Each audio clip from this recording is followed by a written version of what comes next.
Menteri Kebudayaan Republik Indonesia Fadlizon melanjutkan safarinya di Kota Makassar pada Rabu 15 Januari 2025.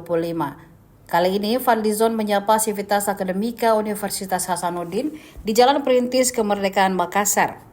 Fadlizon membahas upaya mempertahankan budaya di era globalisasi. Narasi Indonesia sebagai peradaban tertua dunia menurutnya punya alasan tertentu. Bukti-bukti bersejarah di Indonesia terbanyak dan tertua di Indonesia. Prasejarah ratusan tahun, banyak juga fosil manusia purba yang ditemukan. Sekitar 50 hingga 60% Homo erectus di dunia ditemukan di Indonesia. Pusat Penelitian Arkeologi Nasional dalam penelitiannya mengungkapkan Indonesia pada awalnya dihuni oleh manusia purba yang disebut dengan Homo erectus. Nenek moyang manusia Indonesia tersebut diperkirakan hidup 1,5 juta tahun yang lampau di Pulau Jawa. Manusia purba ini dalam penelitian diketahui berimigrasi dari benua Afrika. Fadlizon meyakini bahwa era berikutnya peradaban manusia modern Homo sapiens berawal dari Nusantara. Peradaban manusia modern ini ditemukan jejaknya di Maros dan Pangkep. Bapak Menteri Kebudayaan Republik Indonesia Dr. Fadlizon SSMSD, tepuk tangan buat beliau. Dilantik beberapa waktu lalu Bapak Dr. Siti Gunawan, kemudian di sini juga tadi telah diperkenalkan.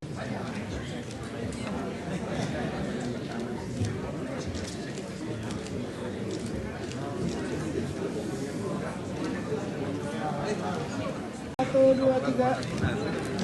Kalau Pak Menteri suka kita kirim lagi, nanti dia gratis cuma sekali. Iya.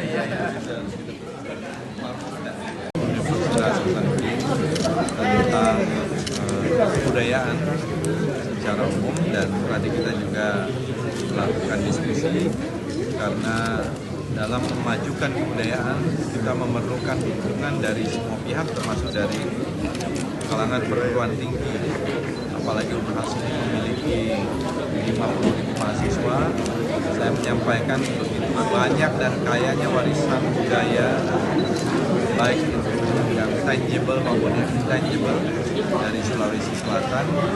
Kemarin saya melihat beberapa jejak peradaban yang sangat-sangat penting, seperti di Taman Arkeologi Leang-Leang dan juga Leang Karangtuang yang menjadi sekarang situs menurut penelitian arkeologis yang tertua dengan proses uranium series itu, jadi cukup tinggi akurasinya, dan ini tentu membutuhkan pelindungan. Download Tribun X sekarang, menghadirkan lokal menjadi Indonesia.